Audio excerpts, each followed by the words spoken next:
Manipurdagi retired army officer anida Indiagi Lanmigi Makok General 𝗂𝗡𝗪𝗓𝗓 Veteran Achievers Award 𝗂𝗧𝗏 Award piraklaba army officer ani adudi 13 suba Gorkha Rifles ki Lieutenant Colonel 𝗟𝗔𝗡𝗥 amadi ani suba Naga Regiment ki Subedar Major 𝗑𝗡𝗪𝗓𝗏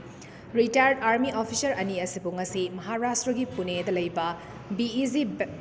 Back Center da pangtokiba 68 suba Army Day Parade da General 𝗂𝗡𝗪𝗓𝗓 na 𝗥𝗑𝗧𝗏 utkibani Award asi Retired Lieutenant Colonel 𝗟𝗔𝗡𝗥 Hanjinba mafam singda leiba ex-servicemen singi mafamda Army gi maikidigi selgi yauna atei mating kaya fanghanbada achoba thodang loki masigi mathakta Retired Lieutenant Colonel asina Wings of Hope Charitable Trust koba trust ama hangdoktuna Manipurda thokliba irang asida kana leizadraba angang humfuda lemna mahi masing tamba fanghanba amadi